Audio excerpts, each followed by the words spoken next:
sometimes we think, that all these issues are brand new and we've just sort of discovered them. But actually what's interesting, when we think about destabilized neighborhoods, vacant properties, problem properties, it goes back a long way. And I think there are probably quite a few people in this room can remember the tidal wave of abandonment and neighborhood destabilization that happened starting in the late 60s, running through the 70s, in virtually every city in New Jersey and most of the rest of the country. The network, starting easily 9-10 years ago, played an important part in that. And we fought for and won the passage of the Abandoned Properties Rehabilitation Act, which is still one of the most far-reaching pieces of legislation to deal with these issues of any state in the United States. And then, of course, we got really knocked flat on our backs again by the bust of the housing bubble, the mortgage crisis, the financial crisis, the recession.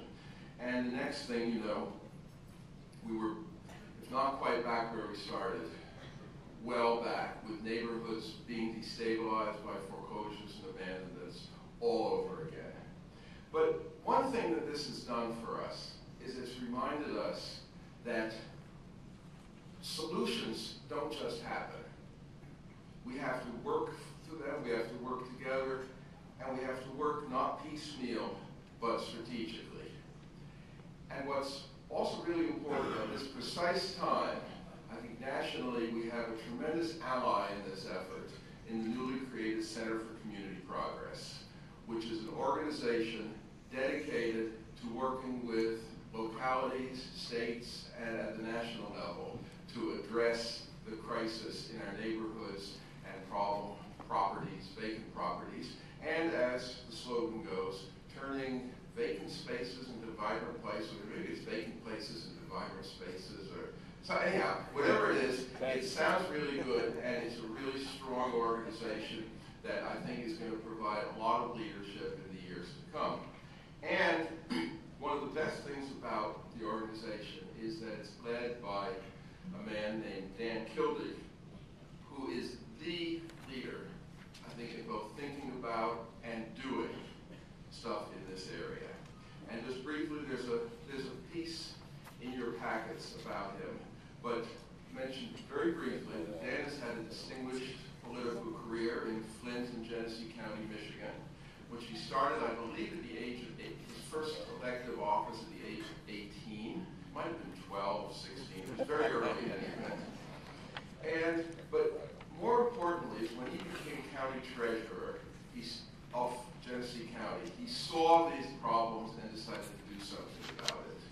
And over the past decade, he has fought successfully for major changes in Michigan state law to give counties and localities the tools to deal with this, and created the Genesee County Land Bank, which has become the national model for an organization devoted to acquiring, maintaining, and disposing of vacant and problem properties.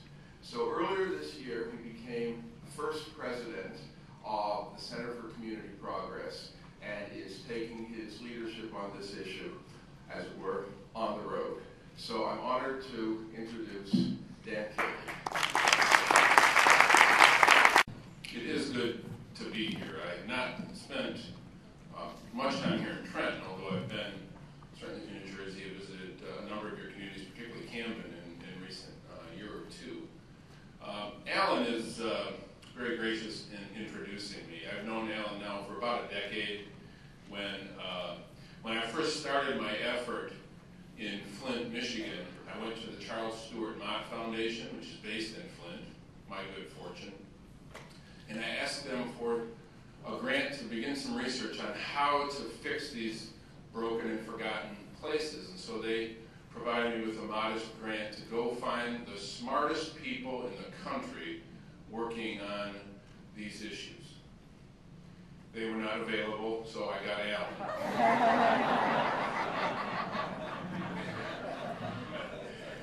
That is a joke. Alan is this wonderful resource to the country. And happy to have him as a member of the team at the Center for Community Progress.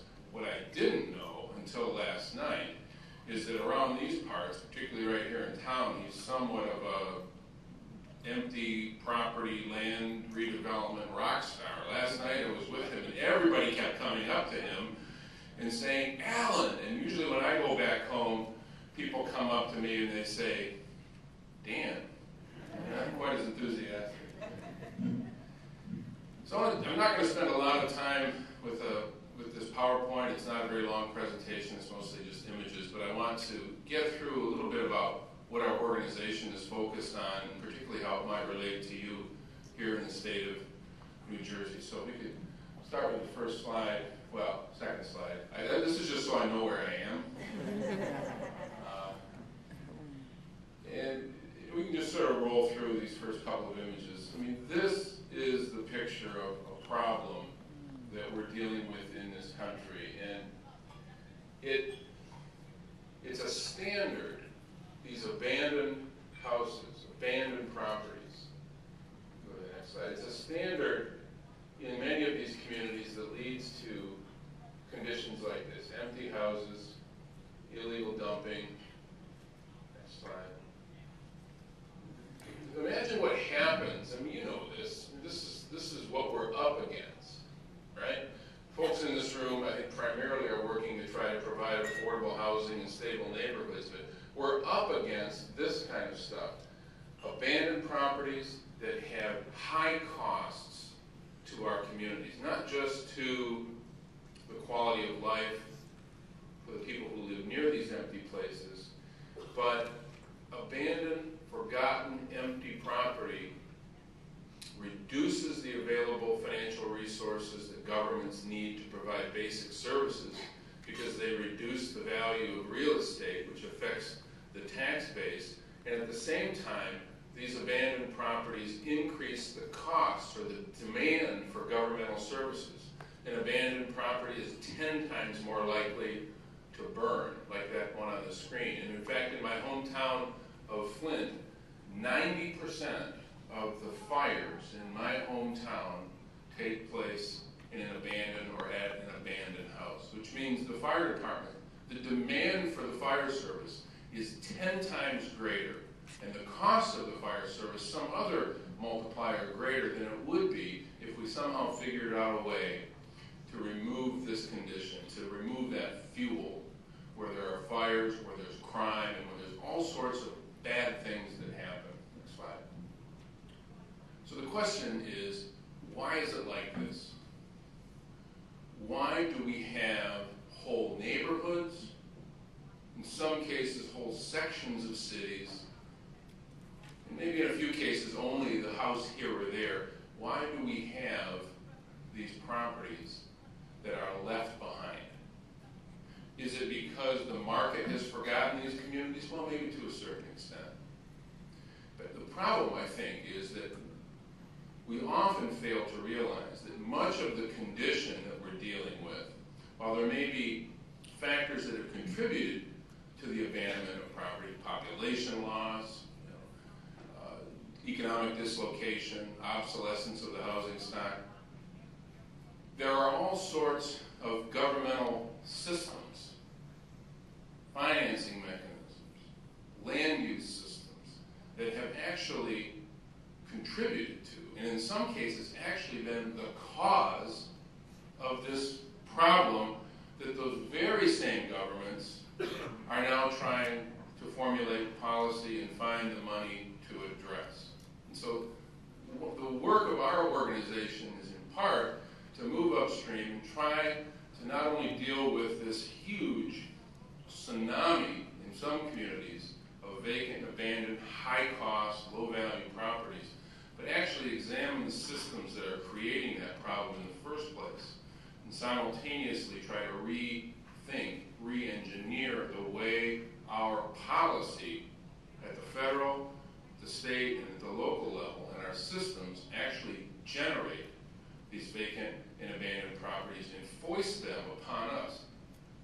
This is a really big challenge, and it's a policy area, a discipline, if you will, but until just recently, in this country didn't exist. Only a handful of people even recognized that we needed to deal with this problem of the forgotten, abandoned space. Of course, the reasons are many. And for the people in this room, I would presume that the primary reason is that this condition works against the work that you're trying to do to deliver livable communities to the people that you're committed to serve.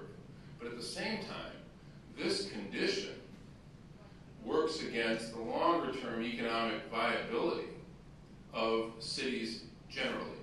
If American cities are going to compete in this knowledge-based economy, we have to be able to provide those young, talented, and some not so young, entrepreneurial, innovative, knowledge workers with the place that they're looking for. And if these conditions that we describe are an acceptable standard, that we just sort of consider the nuisance that we have to deal with, there is no way we can imagine our children or grandchildren choosing these urban spaces as the place where one of them might plant the next billion-dollar idea. We need to at least